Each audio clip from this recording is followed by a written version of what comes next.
Dr. Kovali Bhanuprakash, Professor CFO, Commerce Management.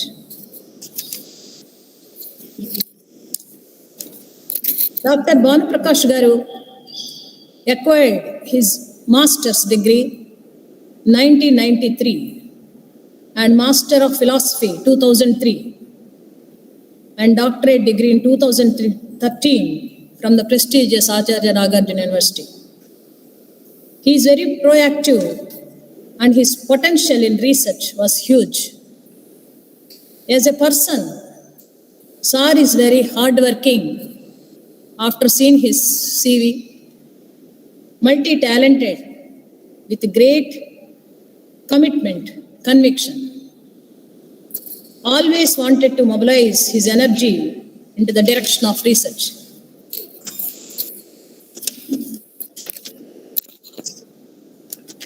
At present, Sir is working in Rafael University, Alabar School of Management Sciences, New Delhi, and he has got professional membership in International Council of Small Business, US, Indian Society for Technical Education, and Chartered Financial Analysts. Sir is a life member in various councils: Indian Accounting Association, Indian Commerce Associations, National Institute of Personal Management. He was an international author for Lambert, Germany, Norton Press, Spain and US, Intech Open, UK. He was an empaneled examiner, peer reviewer in accounting standard boards and various universities in India. He was a peer reviewer for US and UK journals like Academia, etc.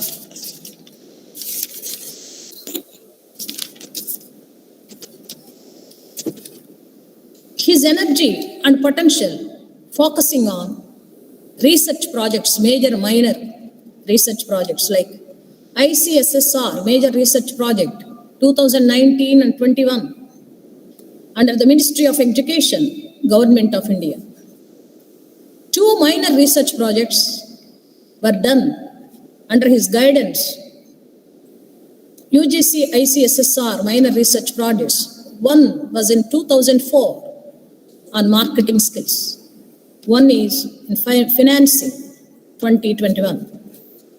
NABARD consultancy research project in 2015 on integrated watershed management programs. His area of interest in various entrepreneurs, financial statement analysis, financial artificial intelligence, modeling, land pooling, readjustment, crowdfunding, so on and so forth. The list goes on. Coming to the national and international publications. From the year 2012 to 21, 12 publications in various focus journals he published. Reputed journals, Sir published various publications, approximately 12 from 12 to 21. Coming to this participation, huge list is there. He participated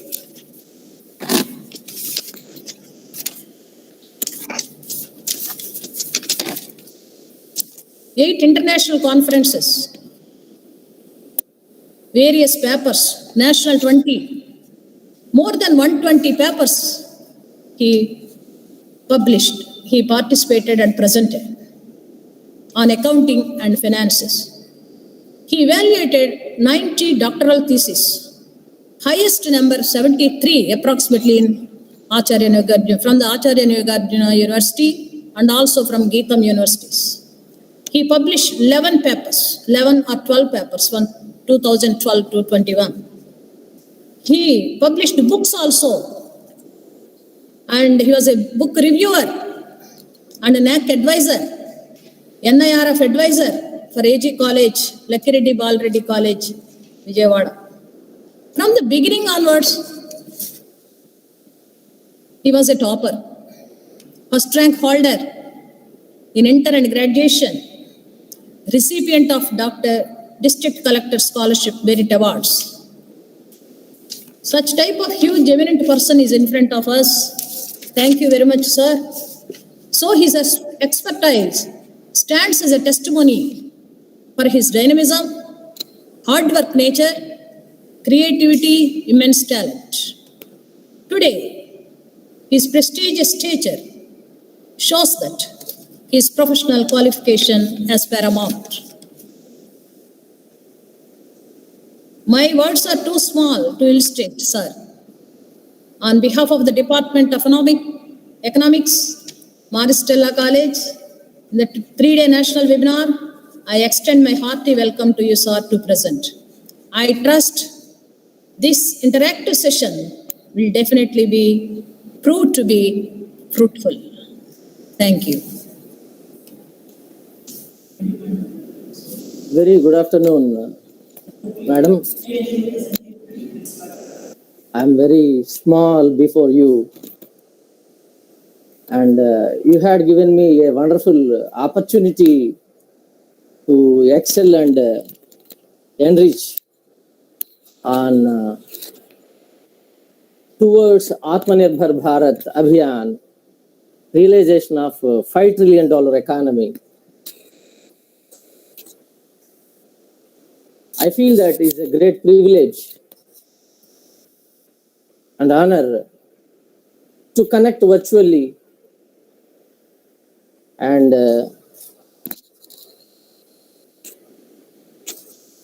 I feel that it's a formal talk. On this occasion, first of all, Honorable Chief Patron and Correspondent SR Sliva Tumma, respected Patron and Convener, Patron Dr. SR Jacinta Quadras, respected Convener and Head of the Department of Economics, Dr. Josephine Sanjaharani Garu, distinguished professors, near and dear student community and press, heartily welcome to my juniors and teaching fraternity and namaskarams to all elders.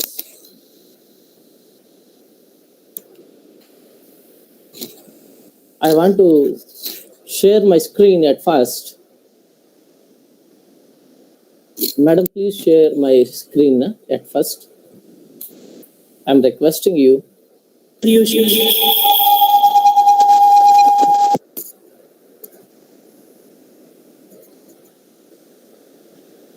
So did you share the PPT? Yeah, yes, madam. To mail or WhatsApp? No, on screen.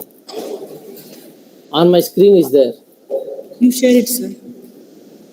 Just go to the up arrow icon, present now. Sir? Yeah. Is it shared right now? No, not at all.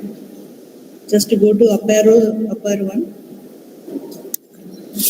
I think shared, na? Yes, sir. Yes, right.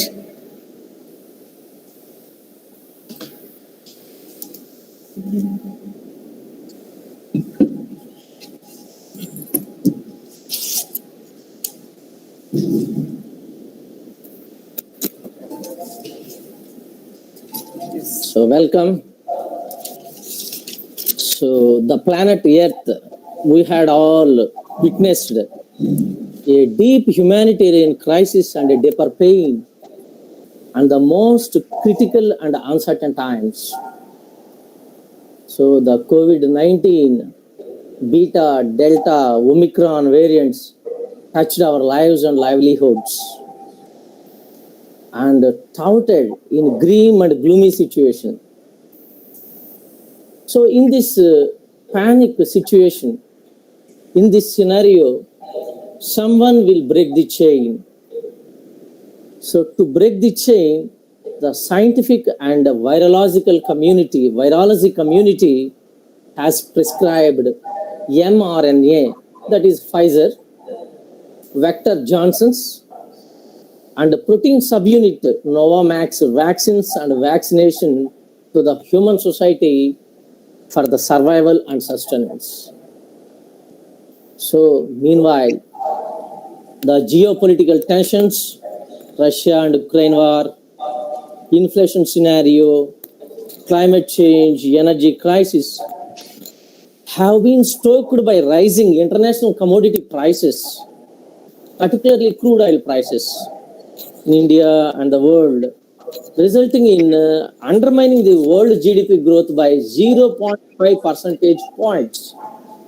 Hitherto, Indian economy remains silent. On the back of its salient strengths, strong economic fundamentals, and growth in promising sectors per se. This is my prologue about the seminar. So all of us came out from the pandemic situation. We had witnessed the Beta, Delta, Omicron, now one more virus. In this scenario, how do we achieve, how do we reach it's not a journey, it's not a destination. We have to go up and up, spiral up. In this scenario, how can we? So you see the real GDP growth in select country comparison. This is from Bloomberg. So India, you see, 2020. So all economies, US, UK, Japan, Brazil, Russia, China, and world economy is in recession, depression. So no economic activity. There is no manufacturing. So resilient at this time because of this pandemic scenario and situation. We are resilient. So then afterwards, so GDP growth, you see 2021 onwards, 9.5, 8.5, 6.6, 3, 6.2 and 6.1. So not China. We are not comparing ourselves with the China, with the worldwide economies we are comparing with. So as per IMF, as per PricewaterhouseCoopers, as per E&Y, as per World Bank estimates, India will lead the world economy after 2022 onwards. This is the growth statistics. So the analytics in action, the dynamics are in progress right now. So because of the reforms initiated, a strong economic planning system, the strong fundamentals, so we will achieve. So as per the forecast, we will achieve this $5 trillion economy after 2022, and we will lead for next 5 years also. We will lead. You see 26, you see 6.1, no economy, even China behind us, China 25. So you see China. Yes. So here I want to discuss this.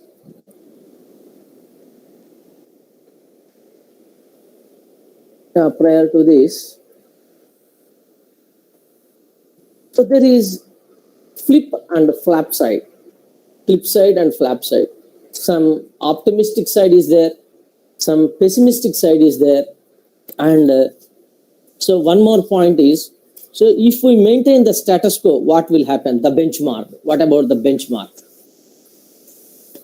So coming 2027, so this one more slide is there. So I will show this slide, then you will get an overview about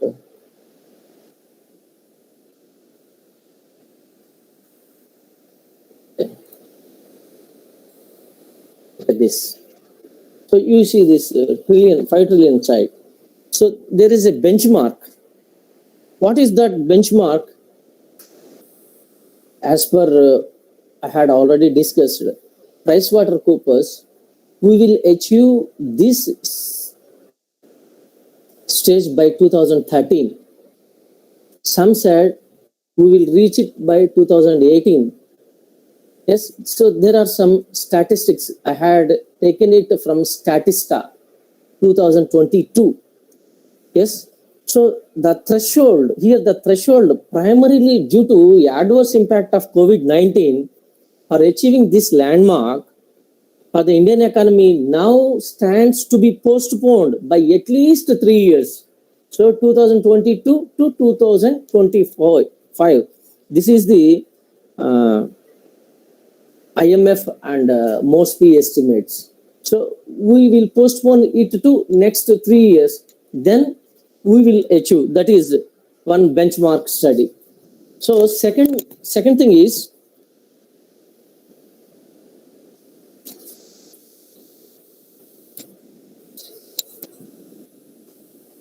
here, so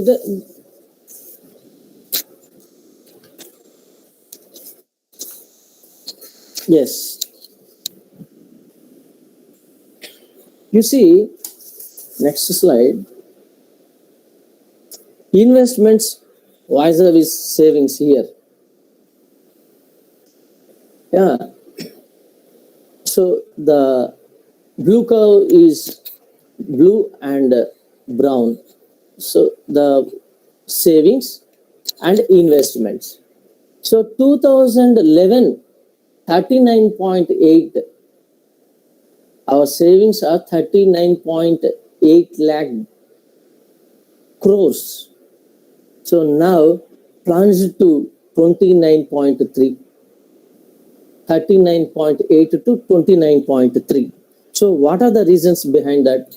So prime reason, everyone is saying that COVID. Second one, so the major reforms introduced, GST, and second thing, demonetization. So these will rather than helping the economy, the savings, there is no stimulus to savings.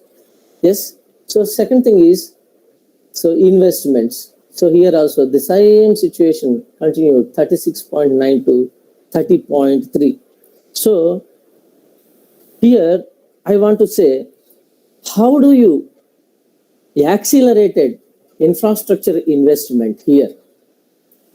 So central gross tax revenues in 2021 grow by 70.5%. Gross tax revenues. And non-tax revenues are also showed a phenomenal growth of 72.6%. Yes, further the sale of Air India. So actually the sale deed is 15,300 crore. So Tata's will hold by out of 15,300 crores, they hold by 2,700 crores, and Indian government so fetched by 1.75 lakh crore. So in future, the government of India plans to divestiture investments in power hands, and CEL, BPCL. It will reach 1.75 lakh crore in next 5 years. Yes, this is one study. And coming to, so what are the 5 major routes? The first route is divestiture. So what are the 5 ways?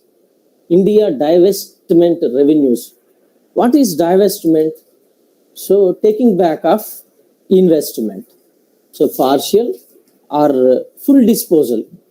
Here you see 2022. Here you see 8, 9, 10. The first India divestment revenues US dollar billion. 2022. Yes.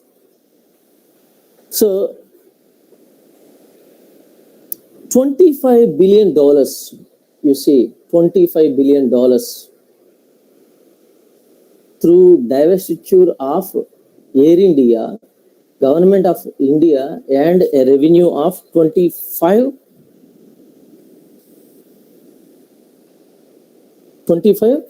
billion. Yes. So in future, government could pull to 200 billion revenue over the next 4 years. How would? So simply it divestiture in we had already discussed in the HAL, BPCL, public sector undertakings, BSEs, public sector enterprises or public sector units. Second one is, so what are the 5 ways? First way is divestiture. Second way is eliminate income tax. The taxes, direct taxes pooling to the exchequer only 2.5%. Only 2.5%. 50%. Yes. 25%, 50% from GST and 25% from corporate tax. So if the government of India eliminate the personal income tax, so personal income tax, it is only from salaried people. 2.5% of income, the revenue, the government is losing. Instead, it is enhancing its indirect revenues. So it is one of the out of 5. This is the second plan suggested. Yes, eliminate income tax. What happens? Revenue shortfall can be recovered. It can be recovered from higher indirect taxes.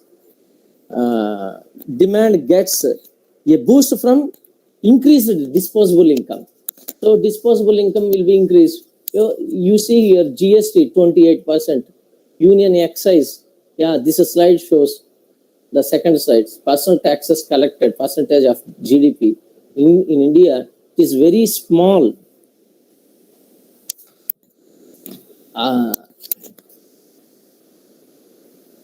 BRICS countries, yeah, and G8 countries, the taxes are very high, 8.8% in BRIC countries, 6.3% in G8 countries. What about in India? It fetches only 2.5%. So that's why suggested eliminate personal income tax. So automatically it is one of the stimulus points to achieve the $5 trillion economy. And the third one is manufacturing value added percentage of GDP. You see there. So Make in India program is there. Yeah, and making of semiconductors. So AI empowered analytics. So startups, unicorns, sunicorns. If you such sort of environment, if you create in India, that means infuse entrepreneurial spirit. So automatically the manufacturing sector, so it gives much and more to the GDP. So it is one of the salient points we have to consider. And then, so expenditure on healthcare as a percentage of GDP, you see here, this is one of the best points what I want to say. So COVID especially starkly illustrated India's inadequate healthcare facilities. Yes, only 3.6% of GDP, here you see 3.6 India, we are spending on healthcare infrastructure. Yeah, and BRICS countries, it is 8.8, and 6.3 OECD countries 8.8 and 6.3 in BRICS countries. So our expenditure on healthcare is very minimum with compared to OECD, Organization for Economic Cooperation and Development, OECD economies, and BRICS, Brazil, Russia, China, and South Africa. So compared to them, our spending on healthcare is very dismal. Yes, this is the fourth area.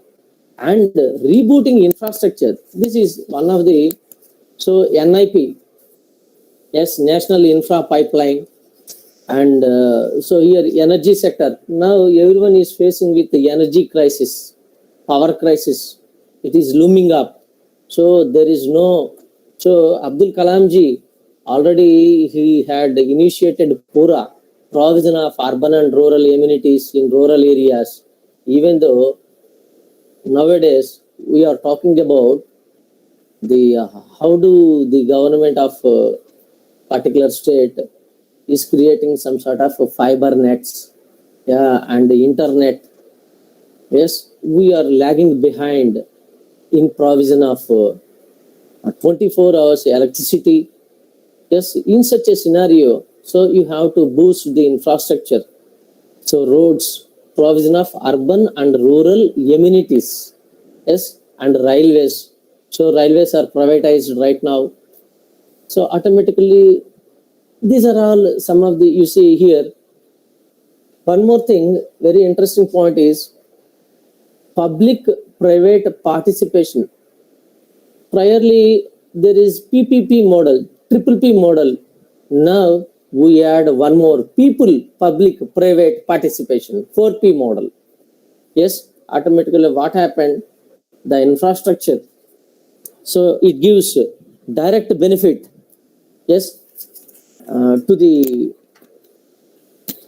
energy sector, to the manufacturing sector. So providing the employment opportunities, number of creation of number of employment opportunities. What happens? Automatically the economy will be revived.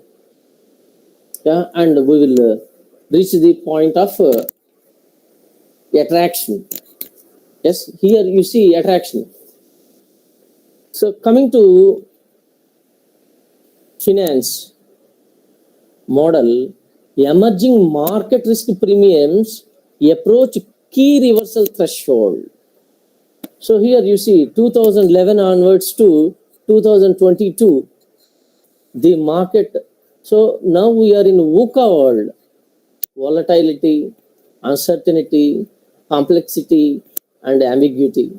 So always stock markets are in tandem. Yeah, volatile in nature, volatility in nature. In this scenario, the point of attraction is JP Morgan survey. So you can invest. This is the right time to invest. Point of attraction. Why? Because the risk is low and you can expect reward. So it is like a business cycle. It's a pendulum. Yeah, now, so the market is downward spiral. So it is attracting some extent. So it reaches to maximum more than 700. So this is the right time. So this is the point of attraction as per Bloomberg. Emerging market risk premiums approach, key reversal threshold. Yes, and second thing is here, while you are investing, the government has to give minimum hedge. That means protection. So minimum return on rewards. So that is the reason. So I had suggested MB Global Diversified Sovereign Spread. Yes, so you can invest in sovereign bonds. Yes, Government of India introduces some sovereign bonds. Government of AP, Telangana, yeah, Honorable Chief Minister at Telangana, at one point of time, he insisted about sovereign bonds. Yes, if you invest, so this is the point of attraction. So while you are investing, some deeper pains are also there. Yes, so long term trend, you can observe, you can get returns not in short term, not in medium term. Yes, local bond sell off takes yield above long term trend, not right now. You can expect the yield in future. So that is long term trend. This is deeper pain from investors point of view. I am saying that. So the third one is below average. So price to book value plunges in emerging market stocks. So here you see minus 1.4. Yes, it reaches 2. So book value is plunging in emerging market rates. You see here the next. So nominal GDP, implied exchange rate, growth rate, real rate. So here 22, the value of rupee against dollar is 77.7. 28, it is 94.4. The nominal value. The exchange rate increases. Yes. So nominal GDP you see 4.92 trillion. So you are reaching to 5 trillion. Yes. These are all the points of attraction. So coming to the macro matrix. Yes. Now our GDP is 8.9%. So SLR is 18. Repo rate is 4%. So per capita income. So we are understanding the Indian economy in a macro view, not in micro view. Yes. So current reserves ratio is there, and marginal standing facility, trade deficit. So in all aspects, it is a comprehensive view of Indian economy. If you understand our Indian economy in a comprehensive manner, so I think we will achieve $5 trillion within the shorter span, within 4 years, 4 or 4.5 years, as per the analytics in action and dynamism of the sectors. Yes, and lastly, long-sighted view. So macro matrix you will see not in a myopic view. It's a long-sighted view. If you see, Indian economy is poised to become the global growth leader from 2022, this year onwards. Not only overtaking China among major economies.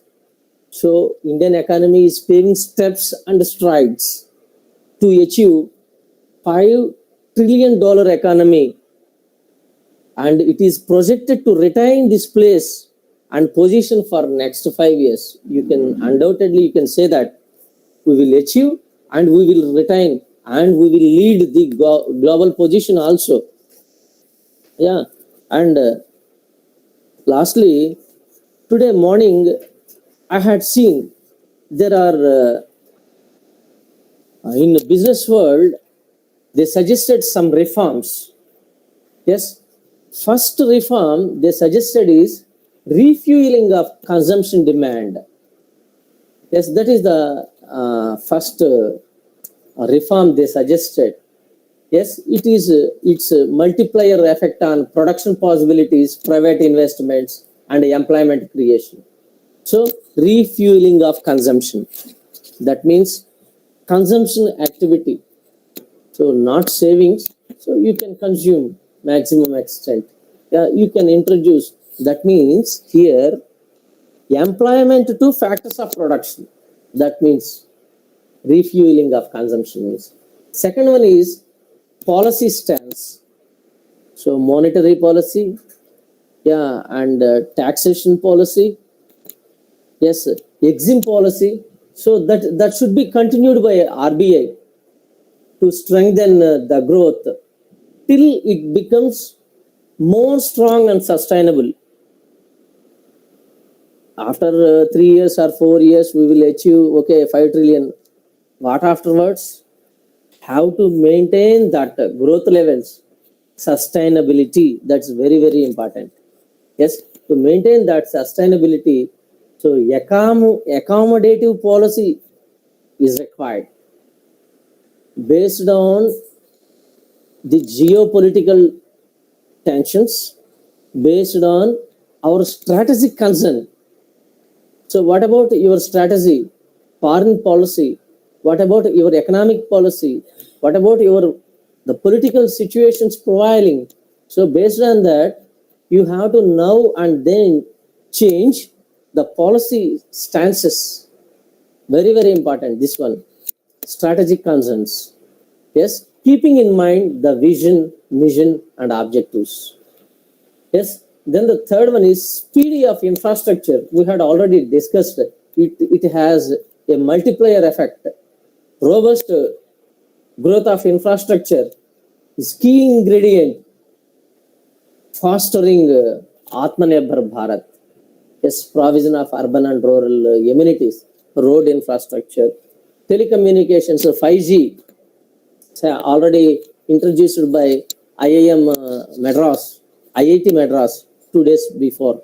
5G, domestic technology, everything domestic technology. Yes, and then 5G technologies and artificial intelligence chips, AI chips, semiconductors. Yes, this will impetus to reach that position. The fourth one is PLI scheme. That is where most of the sectors will come under PLI scheme. Yes, so it accelerated domestic manufacturing capacities and strengthening the economies of scale. That is the fourth one is. And the fifth one is level playing field.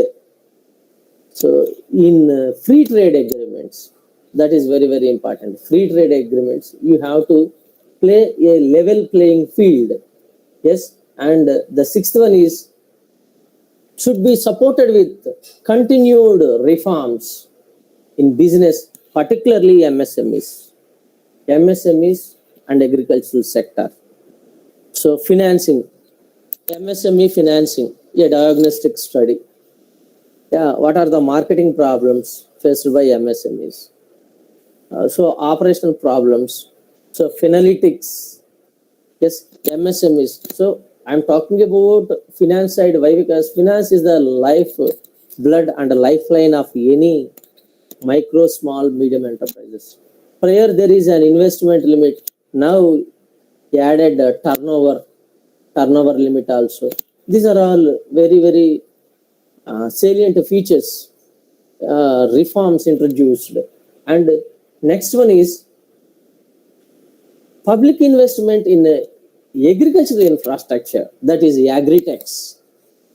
Yes, biocons. Yes, and then next sunicons, unicorns in agriculture, agri-allied areas. So if you attract foreign direct investment or foreign institutional investors in agriculture, what happens? So even today, around 39% of the people lives in rural areas. Their prime occupation is agriculture. Now, what we want, AI in agriculture. So introduce artificial intelligence in agriculture. What happens? The investment level will rise up. Automatically, it adds to our GDP. That is next, warehousing and supply chain. These are all very, very important. So private investments, consumption and private investment. So you attract the private investment. Even in petroleum products also, you have to allow private. So recently, Japanese, they entered into petroleum, CNG, petroleum products. Nayara, I think, Nayara. That is. So the ninth one is hassle-free procedural requirements. So 1991, dismantle the shackles of industrial licensing system, 1991 by PV Manmohan model. Yes, in such a, now within the span of 24 hours, single window system, hassle-free procedural facilities. So these will help ease of doing business, EODB in India, so becoming robust at the factory level. So the main objective of GST is so introducing taxes at production level, not on consumer. Yes, this sort of, and lastly, so major focus on manufacturing, a sustainable economic growth trajectory. Yes, and attract large chunk of investment from domestic as well as international investors. These will help the Indian economy will reach $5 trillion. So core infrastructure 5.8. Yes, now. So if it reaches to around 7%, we will achieve foreign reserves. So here, fiscal deficit, one more point I want to say, fiscal deficit. Yes, 2021, the deficit levels reduced. It reached to 2001. In 2001, our balance of payments are in a strong position, 2001. So now we reached to that level. So strong playing field, exports and imports. So rather than relying on imports, so major focus on what are export oriented units, export promotion zones, so agri-techs, reg-techs. Yes, so technology, just you manufacturing is empowered with AI as well as technology, automatically we will achieve. So export promotion growth is 21%.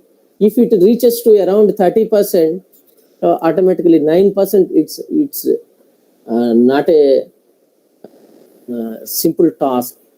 It's a daunting task to reach 30% export growth. So that's why semiconductors. So everywhere, so there is mobile phone. Without mobile phone, everywhere the world is pervasive with artificial intelligence technologies. So such sort of environment we have to create. So the colleges are simply, they are the temples of manufacturing. Yes, so you inculcate such sort of brains, technology brains. So infusing such sort of spirit amongst the students. So what happens? So Sunicons will start. Sunicons, that means not unicorns. So starting of one unit is a Sunicon. So it reaches to $1 billion. It is termed as a unicorn. So Sunicons, unicorns. So automatically, so India will become a power hub, a manufacturing hub, yeah, to the world. So this is about so learning gives creativity, creativity leads to thinking, thinking leads to knowledge, so knowledge makes you great. So I thought our colleges, our universities are architects. These are all architects of modern India. To inculcate such sort of inquisitiveness, yeah, and innovativeness among us, the students. It's in the hands of gurus like you. If you inculcate such sort of qualities among us students, India will sooner will reach $5 trillion. So I thought that it is in our hands. It is in the hands of the teachers and professors. No one can do. I'm very thankful to the organizers for giving me such a wonderful opportunity to excel and enlighten on Aaatma Nirbhar Bharath and any sort of questions. So I'm ready to face any sort of. So there are some points of attraction also there. Some points of flip side is there, flop side is there. Yeah, so stock markets you see always volatile. Even though this is the right time, we can invest. Yes, and why? Because business cycle. So expansion and it's a cyclical nature. No? So that is why it's a point of attraction. And then so you can expect the return in long term, not medium term or short term. So the one of the interesting features is invest in sovereign bonds. So some extent your investments are protected. Yes, by the governments. Yeah, sovereign, some hedge, some protection is there. Yes, hedge means protection. 50% or 50% or 30%, 20%, such sort of risk adjustment techniques are there. RAD techniques are there.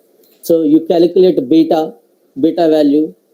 Yeah, rather than expecting there is a Baumann's disease. I want to say one disease, Baumann's disease. Everyone is expecting how to increase our salary levels. We are expecting much and more from the employer rather than we are rendering maximum extent our services. This is Baumann's disease. Yes, you render maximum extent, automatically you will be rewarded, not by your employer, by the society. Yeah. So in such a manner. So what I want to say, empower with AI, artificial intelligence, AI technologies, analytics, finance analytics are there, marketing analytics, HR analytics, operational analytics, and coming to AI, financial intelligence, accounting intelligence is there, yeah, and marketing intelligence, human capital intelligence. Yes, so if you empower in all these areas, I had submitted one project on to ICSSR on financing issues of MSMEs in Krishna district. So it is a finalytics, finance-based analytics I applied. So the basics is I had taken from J.M. Keynes' theory of employment. Yes, I had taken some inputs from Keynes' employment.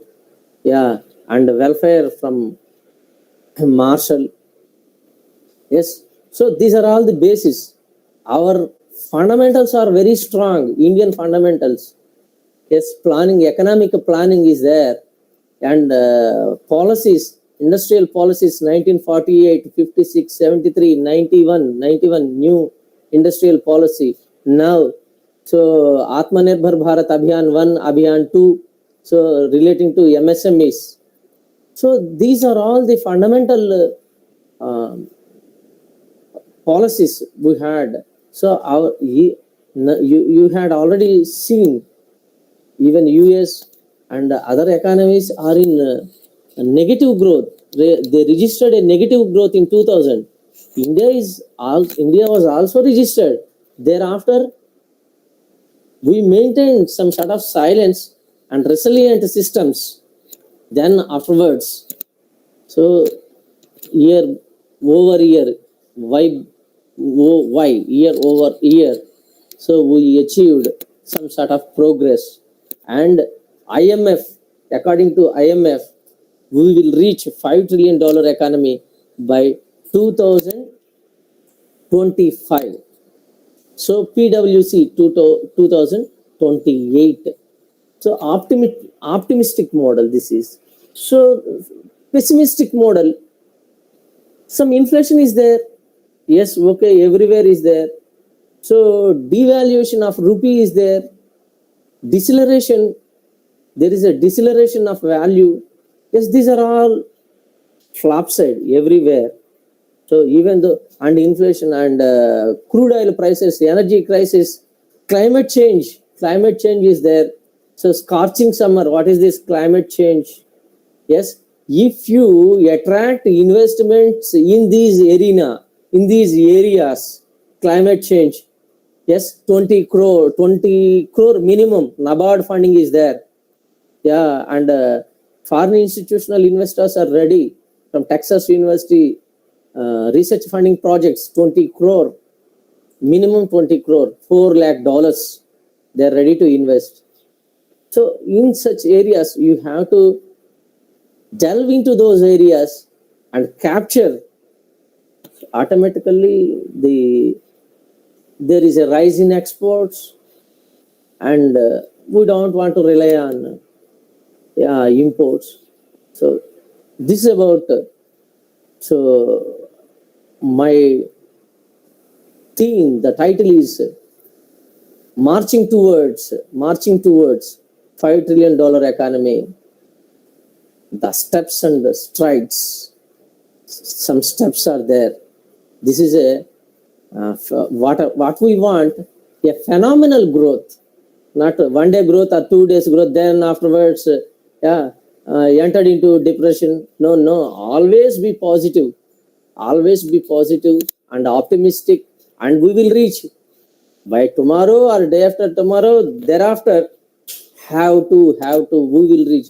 Such sort of unbounded optimism we have, that must be accompanied with the practical applications. So there is no manufacturing. So how do you,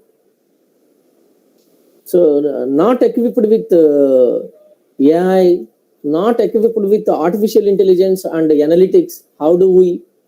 So what happened, once you empowered with all these technologies, the cost will be reduced. There is a precision in every activity. There is an accuracy, accountability, autonomy is also there. Meanwhile, there is an autonomy, accountability, and so we want to be a responsible leader and responsive to the society at large, with unbounded optimism, with sustainability and sustenance. So these are all my points to reach India to the $5 trillion economy. Suggestions are sought, and any sort of recommendations are also ready to accept. Thanking you, one and all. Thank you, sir, for our topic, that is for the explanation given on marching towards $5 trillion economy, steps and strides. And the forum is open for discussion. If anyone have any queries, any questions, any clarifications, you can ask. The participants, you can participate in the session. Namaste, sir. Very good afternoon. Bhanu Prakash Garu, this is Bhavani. Yeah, please. Okay, and I'm alumni of Stella and worked for Stella, so very close to the team which is organizing this seminar. Okay, and my question, otherwise my idea is that how do you relate growth of GDP and stock market performance? Yeah, okay. Yeah, can I? Yes, sir, please. So financial system, yes, if we have the sound financial practices, financial system comprises of financial institutions, financial intermediaries, financial system. Yeah, system comprises of all these things, institutions, services, and intermediaries, so on and so forth. Yes, if these are all functioning in a proper manner, what happens? The system is functioning very well. Here, your question is financial markets. How do you relate the stock markets, so primary market or secondary market, to the GDP? Yes, economic growth. So, I heard that the Sensex, if the Sensex reaches to 35,000, or more, then you can say that that financial system is very resilient. First point. So we had already reached 35,000 points BSE coming to. Yes, that is the stock markets. You see, primary market is there, secondary market is there. We are attracting foreign institutional investors as well as foreign direct investment to the stock markets now. Without functioning of stock markets, how do you achieve this? Yes. Okay. So who will come? What about your performance? So Reliance, you take Reliance, you take Ambani's, Adani's. They are functioning in the stock market. What about their stock prices? Yes, now and then, even TCS, they are traded in stock markets. Yes, the script value is reaching some thousands.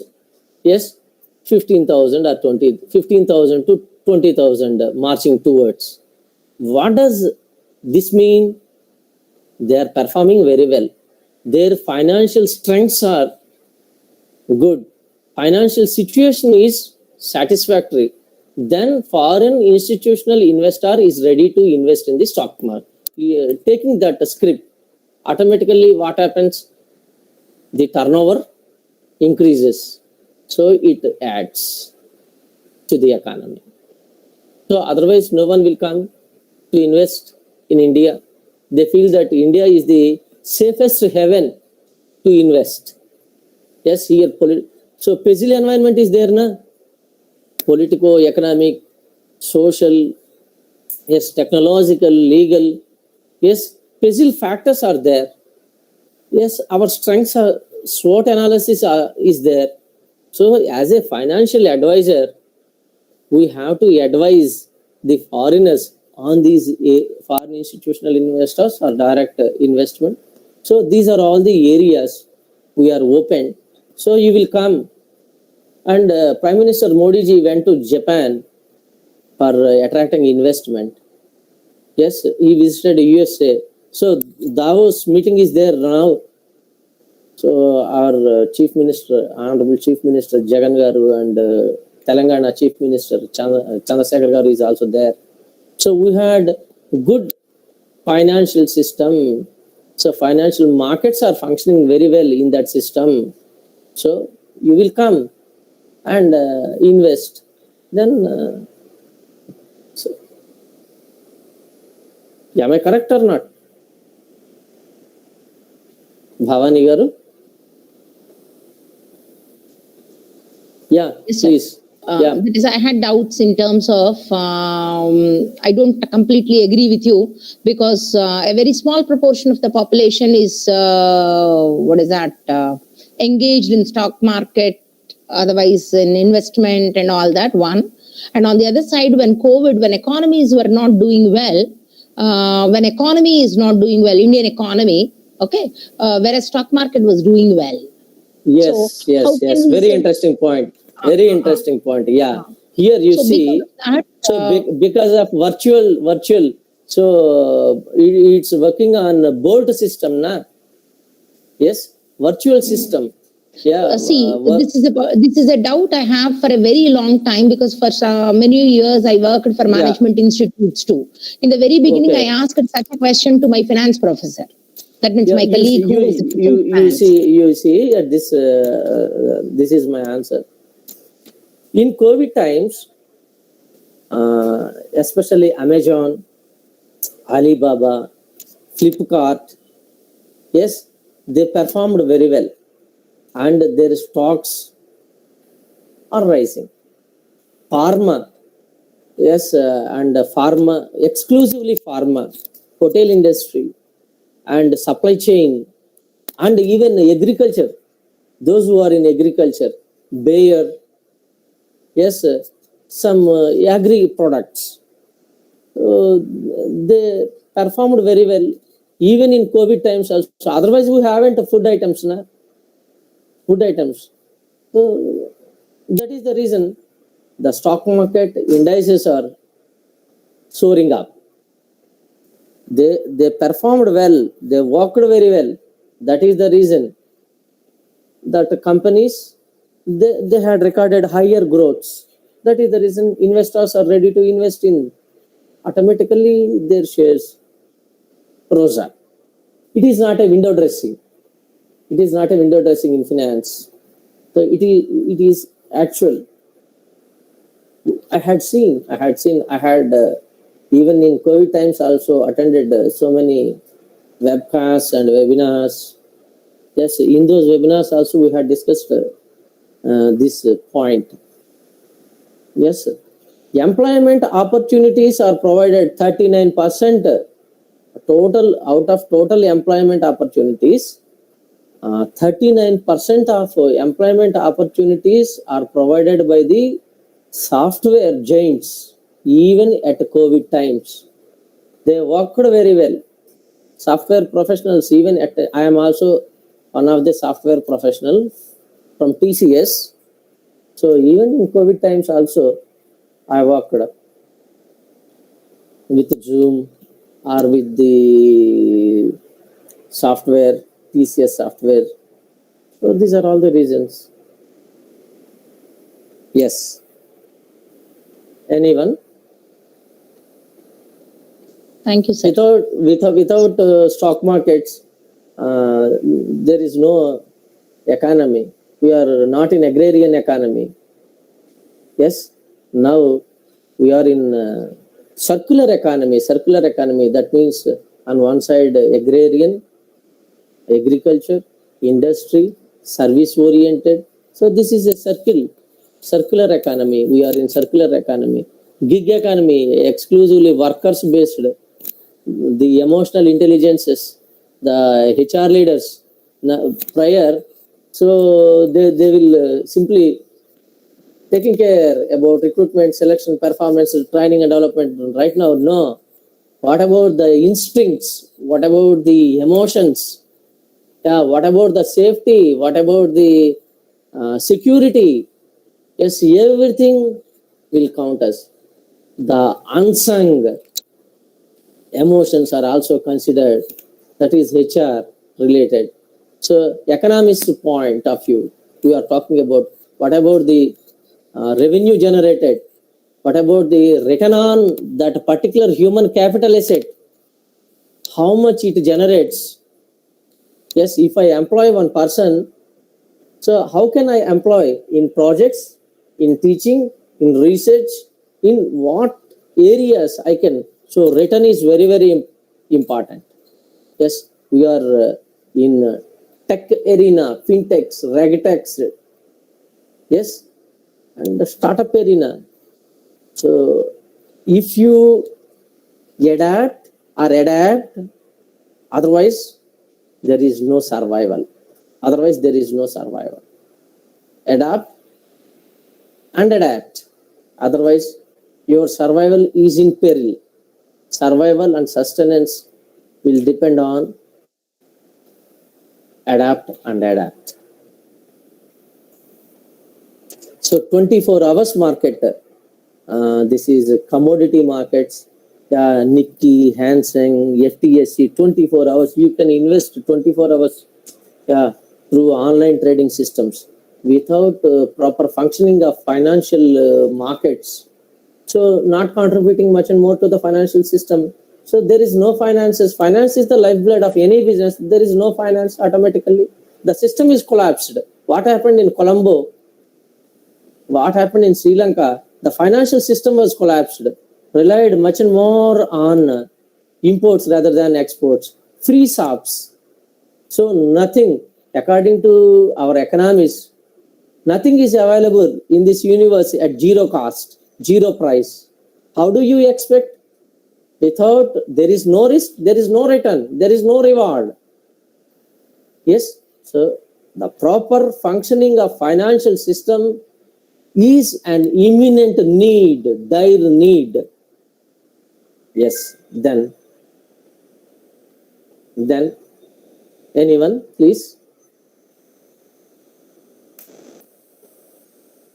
So thank you, sir. Thank you for sharing your knowledge with us. and thank you for accepting our invitation. And the short notice I gave you, and you accepted and you presented.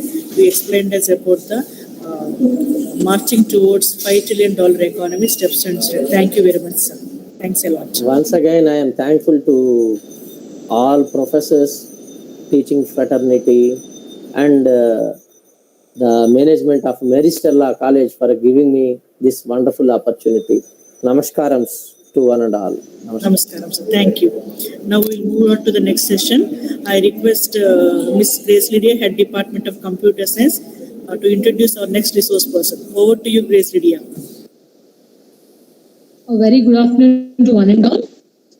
I take this opportunity to introduce our eminent personality, Dr. K. Nagasundari ma'am, Director and Head of the Department, PG Department of Business Administration. She has 20 plus years of experience and guided 208 MBA projects of Acharya Nagarjuna University, Andhra, Dravidian and Krishna universities. She attended and presented papers more than 55 in national and international seminars and conferences. She has wide range of publications. Ma'am was an examiner, BOS member for many reputed engineering and degree colleges in Andhra Pradesh. She is a member in Indian Academic Researchers Association, Tiruchirappalli, Tamil Nadu. She organized many major programs such as national seminars, conferences, fests as a coordinator, convener at Mary Stella College and Krishna University. Ma'am, we will be surely benefited to your sharing of knowledge. Thank you. Over to you, Josephine ma'am. Thank you, Lydia, for introducing Sundari ma'am. Sundari ma'am, I welcome you to the session. Kindly take over the session, present your PPT, and you can share your ideas. Thank you, Sundari. Okay, madam. Thank you. Am I audible? You're audible. Yeah. Thank you very much, Lydia, for those wonderful words of introduction. Thank you, ma'am. Yeah. And I have got an afternoon session. Hope I won't take the participants to sleepy mode. I'll try my best to give certain inputs and insights related to the title, a very, very dynamic and vibrant title, which is taken up by the Department of Economics. I would like to congratulate them for such a daring step. It's not a small title or topic to be discussed. That is Aaatma Nirbhar Bharath. Thank you very much, madam, for giving me an opportunity to present in this 3-day national conference. Just a minute, I'll be sharing my PPTs.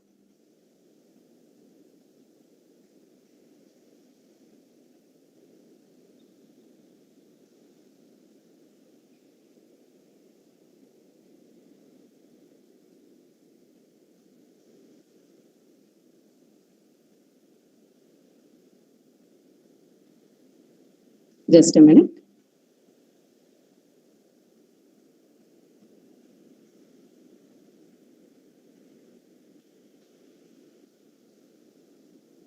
Yeah, I hope the screen is visible, madam.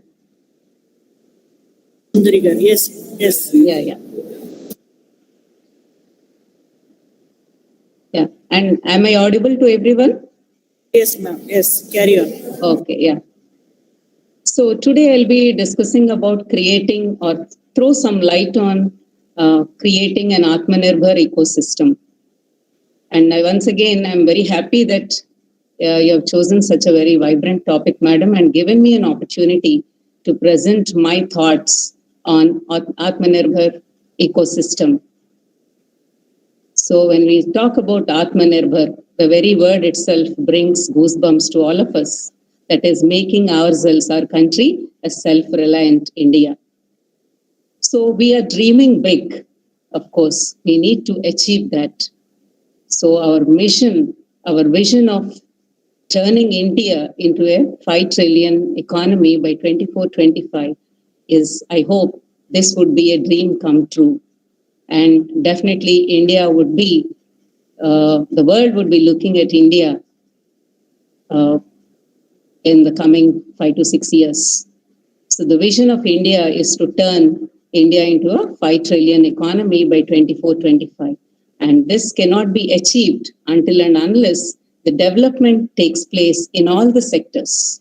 As there is a saying, development of each one is the identity of a self-reliant India. It's not the policymakers, not the bureaucrats, not the industries, nor a common man, but it should be an effort, a combined effort of each and every individual, starting from the policymakers till the execution. Every individual is responsible for making India a self-reliant country. So I think many experts since morning might have given their knowledge or shared their knowledge about Aaatma Nirbhar Bharath, which was already, I think, might be given by many of the speakers. I would just like to share some more things here regarding Aaatma Nirbhar Bharath scheme, which was launched on 12th May 2020. Though it was during COVID time, in order to support industries, our Honorable Prime Minister Narendra Modi has launched this scheme on 12th May 2020. This is especially meant to minimize the import of at least small things because of COVID. Most of us, because India was not at all prepared during COVID, we did not have even PPE kits, neither ventilators nor oxygen concentrators. So our situation at that time was very, very worrying. And as import ban was there of many things because of COVID, freight was almost minimized. So the products or commodities on which we were depending actually could have produced in India since long back, but that was not happening.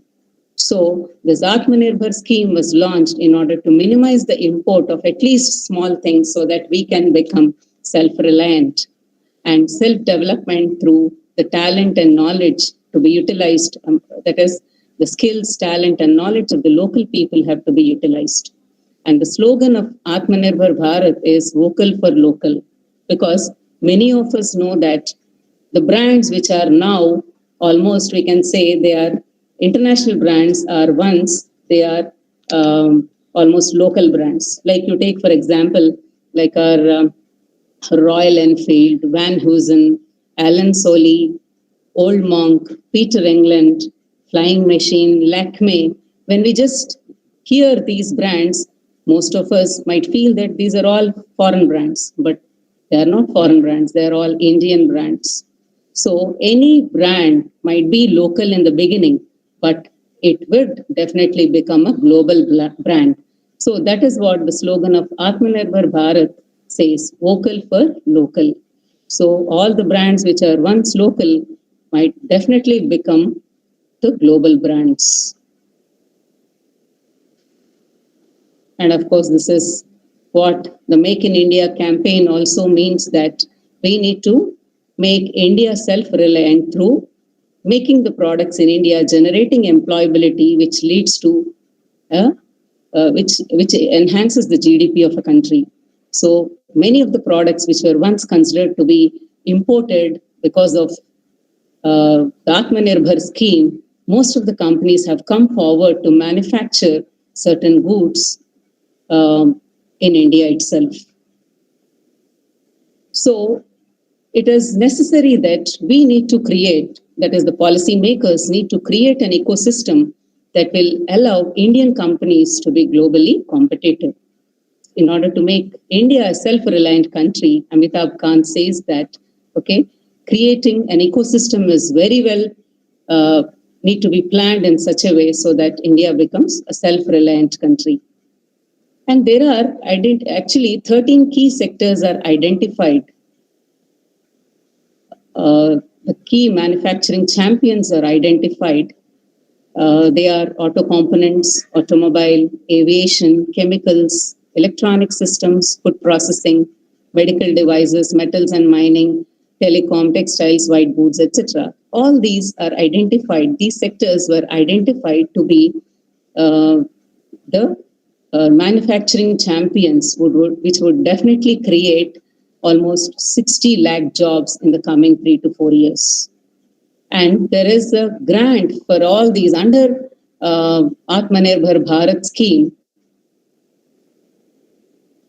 There is the central government has come out with grants here. The automobile and auto components, the grant in crores is 57 lakhs and 42,000, like that. It's self-explanatory, as I've displayed my slide regarding the money which is granted for these different sectors.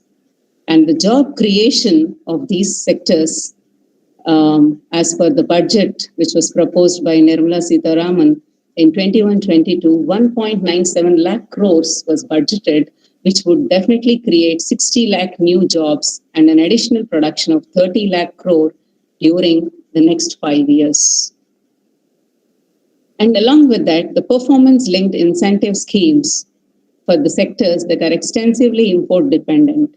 So PLI scheme was launched in order to make our Indian companies self-sufficient in order to produce products which were once imported. Like Wipro GE, very recently, healthcare, it has opened its 35,000 square feet greenfield medical devices factory, which is manufacturing ultrasound scanners, patient monitoring solutions, ECG machines, and ventilators. And they should also help India to build the supply chain within the country for products that are critical in future. But there is a notion in India that when we talk about Indian supply chain or the Indian meaning of supply chain or logistics, because in India, logistics generally mean that transportation costs. But whereas in advanced economies, it includes planning, procurement, warehousing, which account to very high level of outsourcing. So we need to build a very resilient supply chain management system in our country, within the country, in order to be more resilient within ourselves. And it has also extended the scheme to top exporting sectors like textiles. And then the PLI scheme is expected to drive India's manufacturing growth in the next 5 years. And with an objective to reduce dependence on imports of defense equipment, actually India will earmark 68% of its capital procurement budget of the defense sector for the domestic industry.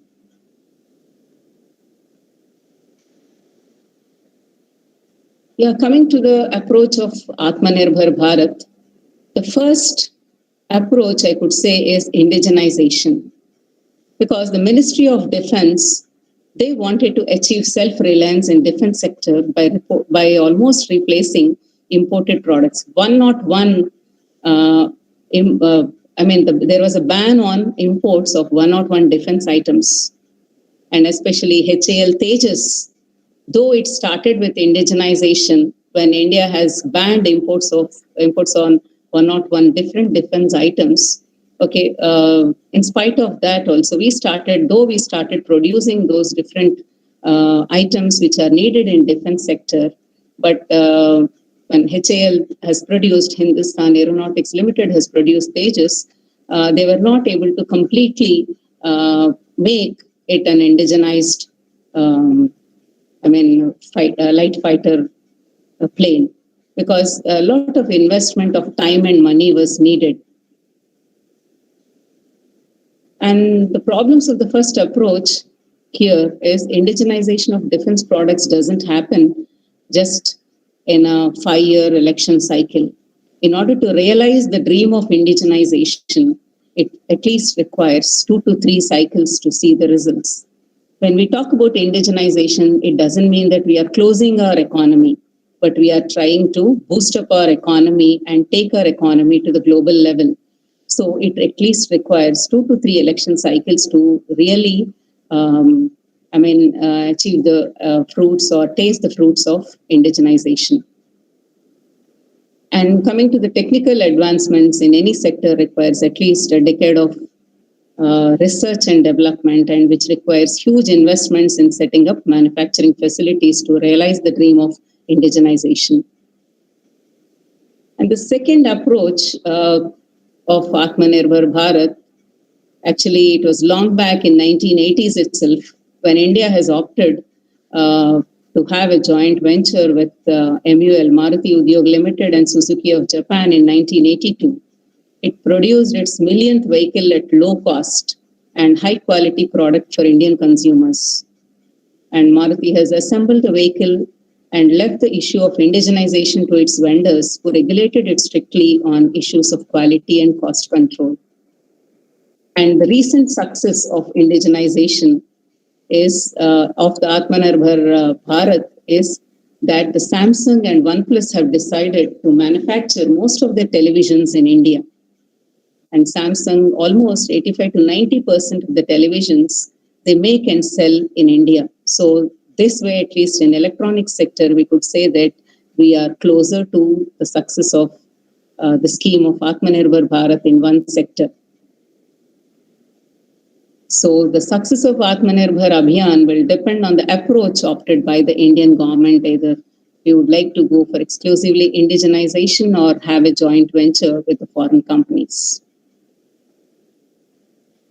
Yeah, then coming to the ecosystem to be developed for Aaatma Nirbhar Abhiyan, because most of the Indian companies actually they are weighed down, because we are almost, though we seem to be very competitive position, we are trying to be competitive in the global platform, but there are still many areas which are to be addressed, because there are multiple factors which are putting us to a disadvantaged position.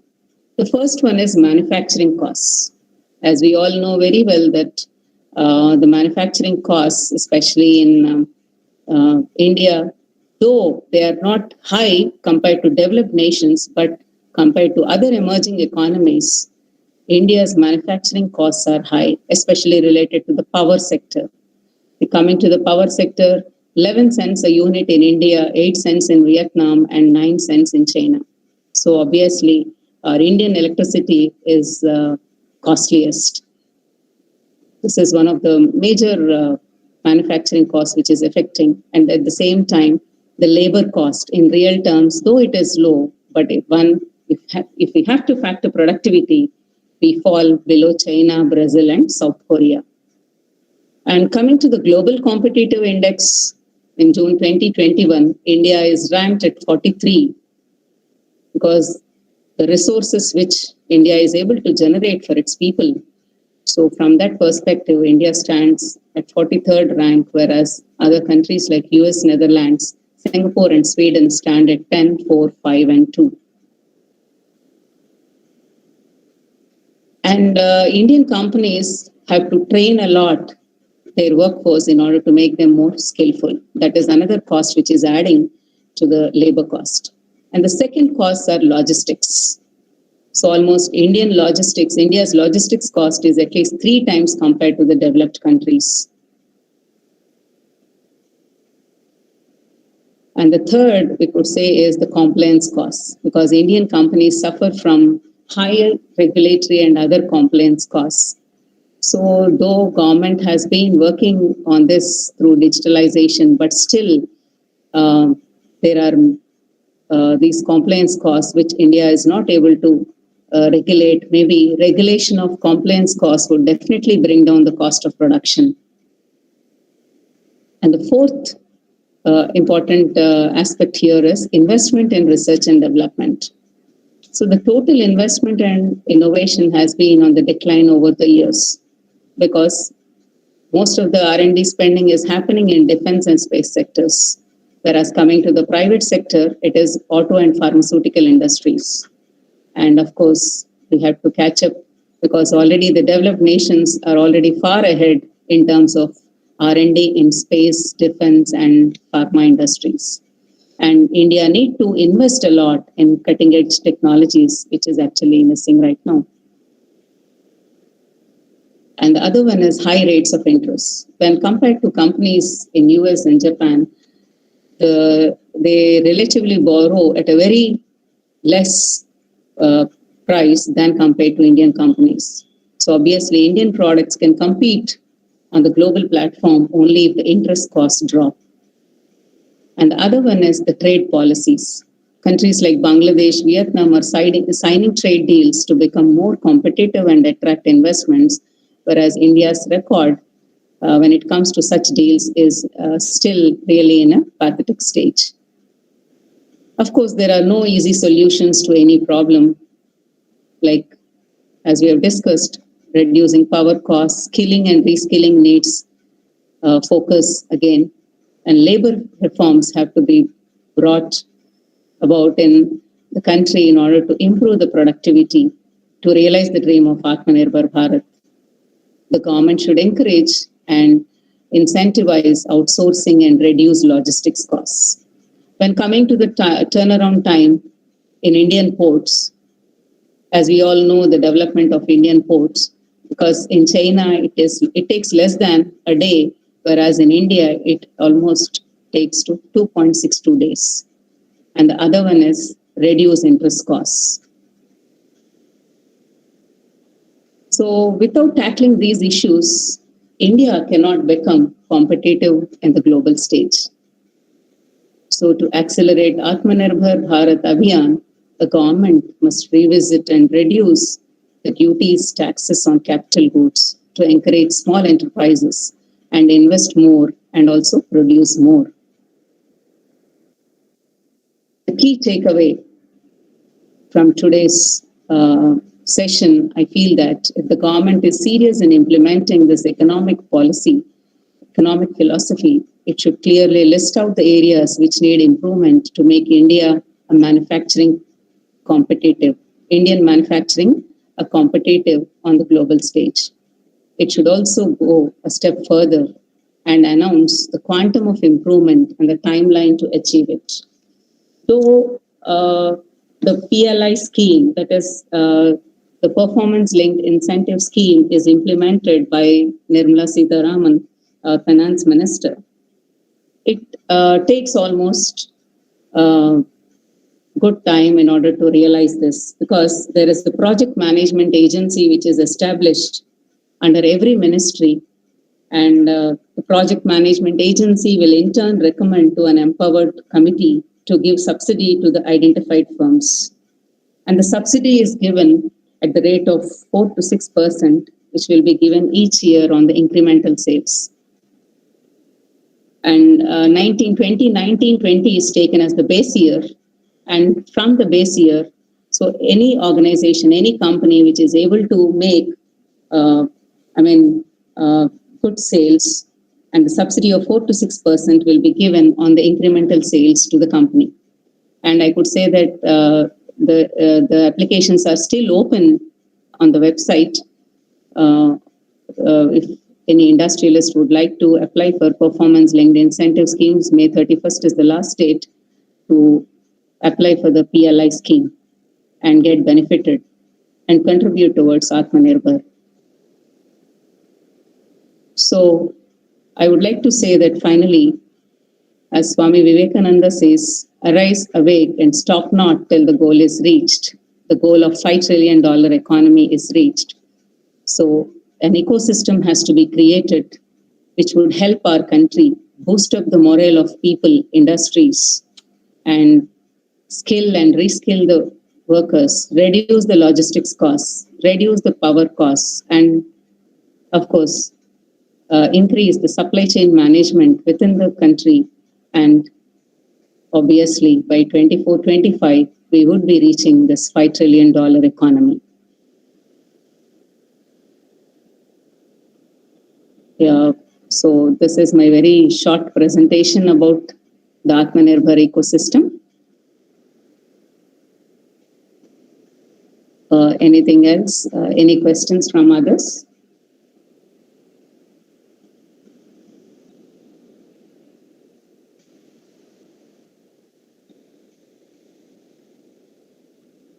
Thank you, Sundari Madam. Now the session is open for interaction.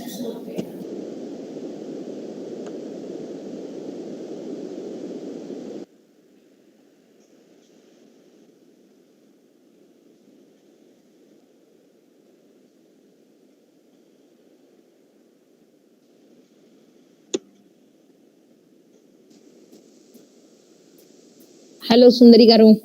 Hello, Bhavani madam. here. Yes, hello, madam. How are you? Really very nice presentation. Good to listen to you. A very nice yeah. presentation. Congratulations. Yeah, Really thank you. dealt very, very well and so unbiased. Because when the title is the 5 trillion economy, oh, we will get it, we are going to Yes, make yes. it and all that. Okay. So the topic is also very relevant and I mean to say dealt it very nicely. Okay. Yeah, thank you. Thank you. And even the PLI scheme, maybe I must have read somewhere sometime, but I totally Yes. forgot. And it made me understand that. Okay, it's for corporate and such things. But the government, I'm not talking about your lecture, but in general, government fails in those things. Yes, It doesn't, make its things reach to each and everyone. Communication is the major problem for the government. Either it is PLI or it is, on the other day, I was giving you a lecture on Jandhan. Yes, Jan, Okay. yes, Or yes, yes. PMJ, PMSBY. Government does many things, but it fails to communicate. Okay. It needs people like you, seriously. That is well educated, I mean to say. It needs people like us rather to people like Josephine, because of you, I'm able to understand PLI. Okay. So maybe these things are, in such a manner, these are very, very important. Very nicely done, madam. Thank you so much. Thank you, madam. Thank you. Thank you, Sundari Garu, for presenting your paper on creating an Aaatma Nirbhar ecosystem. Thank you very much for accepting invitation and also presenting. Thanks a lot. Thank you, ma'am, for giving me a wonderful opportunity for this 3-day national conference and identifying that I would be able to present it. Thank you so much. Now we'll move on to the next session, the paper presentations. We have one paper presentation from Stella College. Dr. Nitya, ma'am, over to you. You can present your paper. Dr. Nitya, ma'am, from Zoology Department, Head Zoology Department. Over to you, ma'am.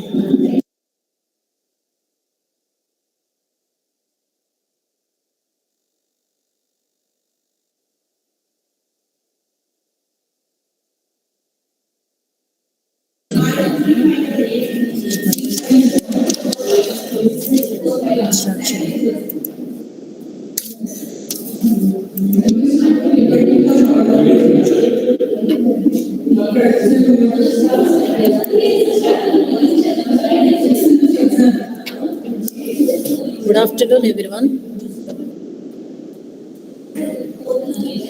So I'm Dr. Nitya. As we all science background, that is zoology lecturer.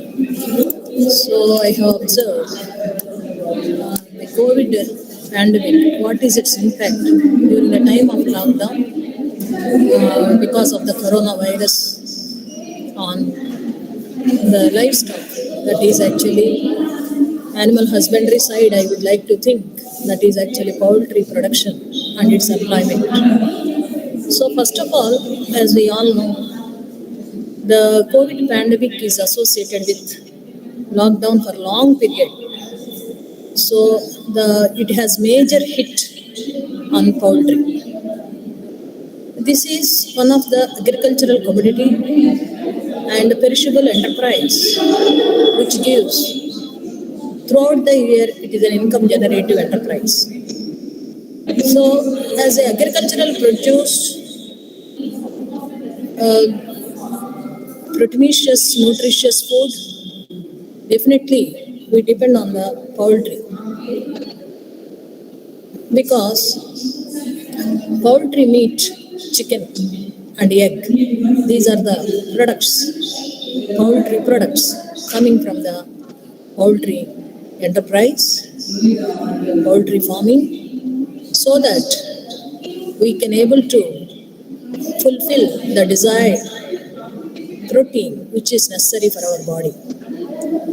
So during the time of COVID, because of the rumors spread during that time, it shows it has great impact on the poultry production and on the employment also. How we are going to discuss with this? Myself and Dr. Bharathi Jyoti has decided to explain this. When we see this cage system. This is the broiler poultry farming. Here, major parameters how they are actually going to drop or lower their production and as well as their poultry feed is also becoming less during that time. Here, when we think of this one by one, it has great impact on the Indian economy. How many people are actually depends upon this? The statistics shows like this. 20.5 million people depend on this livestock, and as their livelihood, 16 to 20% it occupies the total Indian economy, basing on the domestication of fowls for the growing the meat and for their eggs.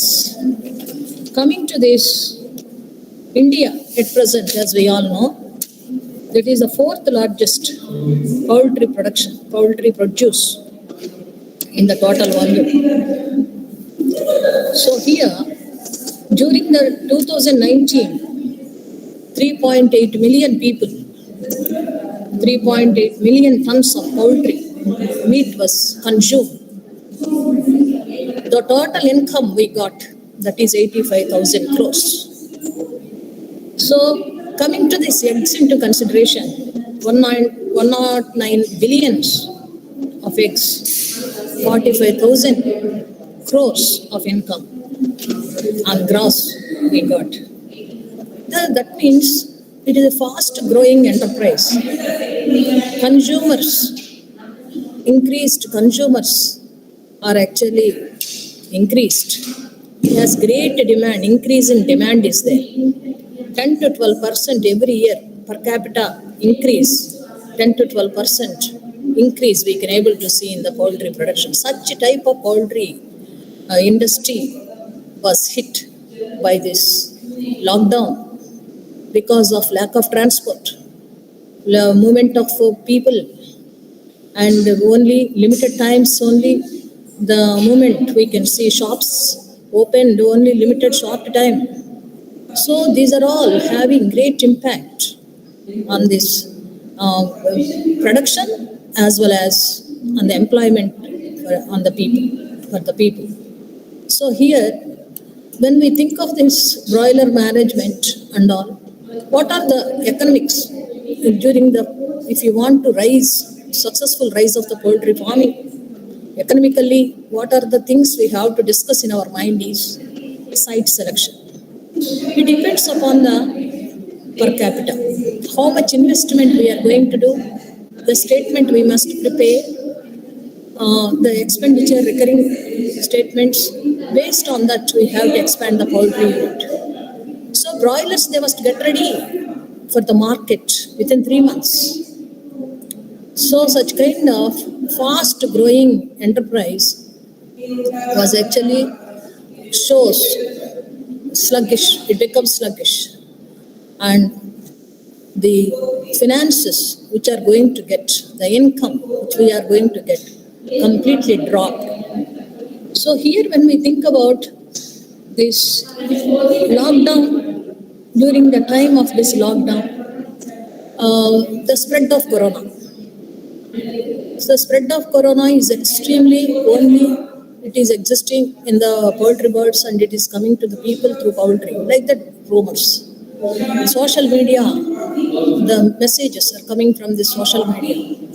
Limited movement of the people, limited transportation, short time opening of the market, and at the same time restricted movements of the people. And this, those who are actually regularly day workers, they lost their income. They don't have regular work. 60 to 70% eggs were stagnated. No movement, no transportation.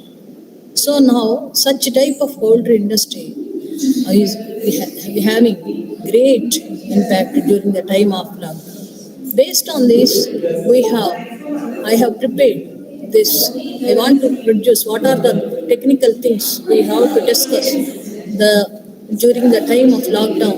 what is the degree of impact during the lockdown on agricultural produce. So how much percentage that enterprise is going to slow, especially poultry industry. The aligned subjects, the industries like dairy and fisheries, aqua farms, they are also at a drastic fall. So here one more point I would like to discuss is this is the importance of poultry farming. It is as a source of income, nutrition, employment, as a cottage industry, manure, NPK, and it is one of the successful agribusiness, and it has great use of industrial uses also, varnishes and paints, thickening, gelling agents also we can able to use the poultry products. Here the parameters feed 80% of the drastic decrease during the time of lockdown is actually had great impact on feed. The mixture of the feed, what are the ingredients you are looking here? All the soya and groundnuts, the important items having important amino acids, methionine, isoglycin, so lysine, all these are actually present in this mixture. These are imported. They must come from the other countries. So that's why when there is no proper transportation, the poultry industry, the poultry prices are also reached to the horizon, so that the farmers are also very much disappointed how to overcome this lockdown period and the corona pandemic period. So the prices almost reached high prices they can't tolerate. The 80% of the poultry unit is actually depends upon the poultry raw material, poultry feed only. The feed items, when we think yellow maize and all these ingredients, when there is sufficient raw material we cannot supply, means there is no production. Naturally there is a drop in egg production.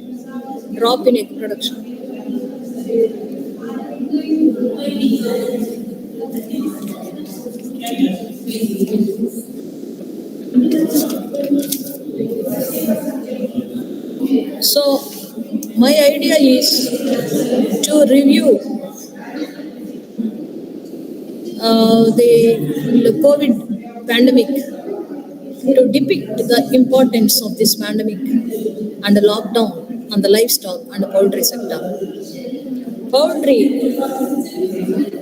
is one of the fastest growing demand successful enterprise. In this, it is agricultural produce is the main sector, and the subsector so-called poultry. So one of the bottleneck is actually poultry population lockdown and prolonged lockdown, and at the same time labor unavailability and the people lack of nutritious food, and as well as they cannot maintain the poultry units. So over 1.3 million people, they depends upon the small enterprises. How much hit they are having during the time of corona time. So this paper is actually discussing about the raw materials and their prices and production, how much production is actually dropped. State-wise analysis of the data we are going to take, that is Andhra Pradesh, how much raw material prices are increased. Bihar 68%, Rajasthan 67%, Jharkhand 65%, Haryana. So production levels were reported to have decreased or adversely affected in nearly 97% of the district. So since an overwhelming majority of the enterprises were reported to face challenges in the form of restricted movement of goods and people, reduced access to credit, lower sales, the production may have reduced. So that's why in this I have concluded this. There is a drastic decline during the time of COVID pandemic time. Impact is there, great impact, and definitely it was a drop in egg production and employment opportunity also, income is also completely lost to the so many people, those who depend upon this enterprise. Thank you very much for this opportunity. The 3-day national webinar given by the Economics Department of Stella College. Thank you, and ICSSR. Thank you very much. Thank you, madam, for presenting your paper. Now, I request any of the audience, if you want to say or share anything, you can share.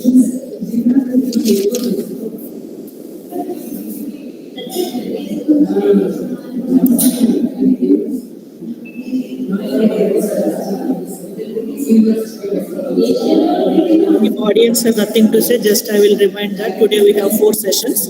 The first session is about the keynote address given by Professor Nageshwar Garu on the given topic. And the second session was given by Professor C.S.N. Raju Garu on the macroeconomic perspective. And the third session is given by Bhanu Prakash Garu. And the last session is given by Dr. Sundari Garu. So, if any of the audience are ready to present paper, you can present. Otherwise, we will wind up the session now, and tomorrow we will start exactly at 9:15. I already posted the link to all the participants. Actually, 100 members are registered. 100 members are registered. So I created even WhatsApp group also. I sent mails to everybody. So I did everything, but we have only roughly 15 to 20 participants are there.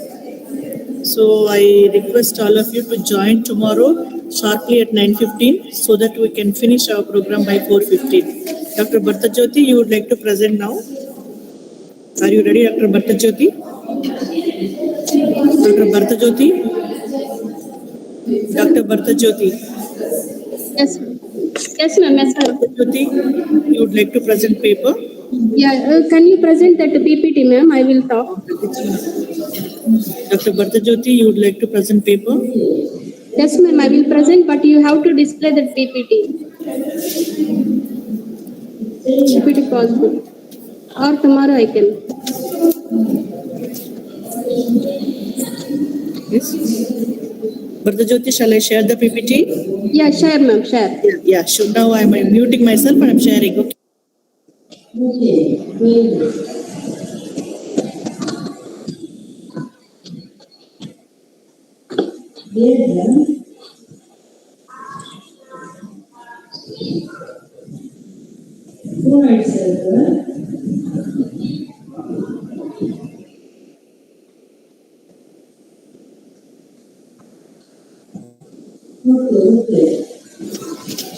Yeah. Good afternoon to all. I'm Dr. Bhartajyoti, along with Dr. P. Nityajiva Pradhan ma'am from Zoology Department. I am presenting the topic.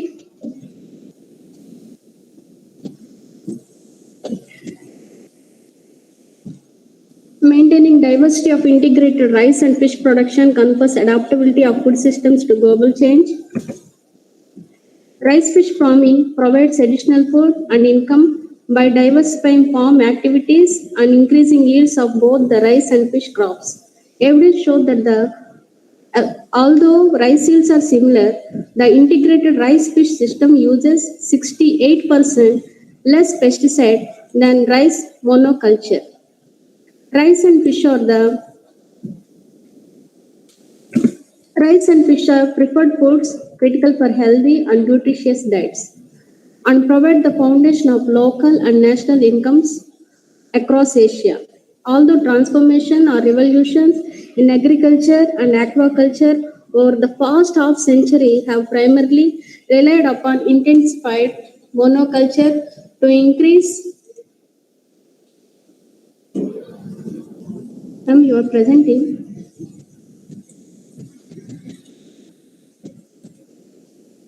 Yes, madam.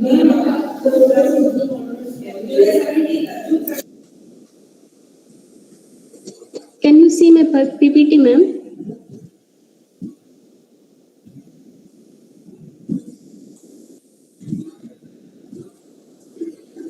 Ma'am, are you presenting, ma'am? Yes, Bhartajyoti, I am presenting. You are not getting it? Yeah, I'm not getting, ma'am. Just 1 minute, then again I'll present. Now you see?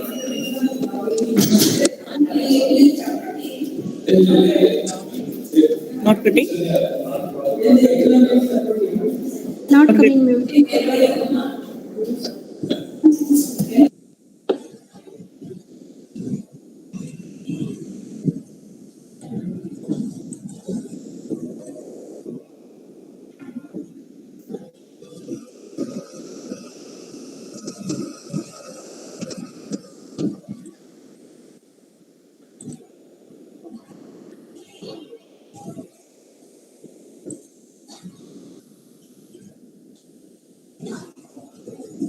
Unable to share. Just I'm checking, but if something happened, just I'm checking.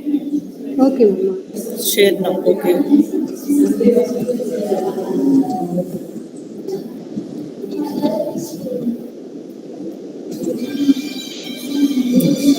Okay.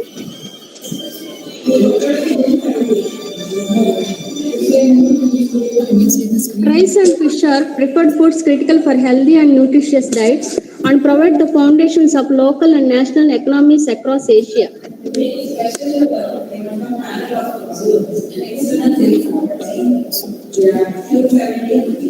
Rice and fish productions are frequently integrated within the same physical, temporal, and social spaces with substantial variation amongst types of production practice and their extent.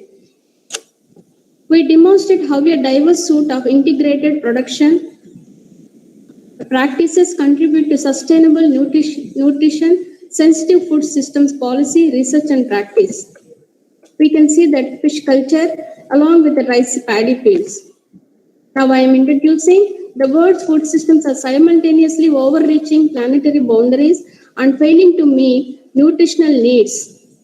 It was published by the Gordon et al. 17 and Willett et al. 19. In response to transformation of current food systems is increasingly called on to minimize environmental impacts and sustain livelihoods while so producing food of sufficient quantity and quality to meet the growing needs and demands of populations globally. A food system incorporates all the elements, environment, people, inputs, processes, infrastructures, institutions, and activities that relate to the production, processing, distribution, preparation, and consumption of food, and the outputs of these activities, including socio-economic and environmental outcomes. Transformation towards more sustainable and equitable food systems is a foundation of the Sustainable Developmental Goals. Directly for the second goal, zero hunger, as a critical enabler of many of the other goals. It was published by Caron et al. 18. To reshape food systems to meet the environmental, economic, and social challenges of sustainability, we must shift away from a narrow productivity focus that dominated previous revolutions in agriculture. It was published by Pingali et al. 12, Belesh 19, Aquaculture and Fisheries. Now we come to the discussion. Food and nutrition security challenges are intensifying in the face of increasing demand for food as well as climate change and associated water stress and environmental degradation. In its current form, agriculture is overreaching the limits of global environmental sustainability. The typology and case studies in this review demonstrate how long-standing, adapting, and emergent agroecological practices can contribute to addressing these challenges in rice fish producing nations. Reflecting on the Green Revolution approach to transforming food systems, the typology and case studies illustrate 5 shifts in approach set out below that could nudge food systems toward greater sustainability and better nutritional outcomes. I am coming to conclusion. Enabling the contribution of agroecological approaches to transforming food systems has the potential to improve progress towards the zero hunger sustainable development goal SDG. The evidence we synthesize demonstrate this for rice and fish producing regions. Integrated agroecological Rice fish production practices can contribute to productivity and income for small scale food producers and to ecosystem maintenance and capacity for adaptation to climate change, natural disasters in alignment with SDG targets 2.3 and 2.4. Thank you very much, ma'am, for giving me this opportunity. Thank you, one and all.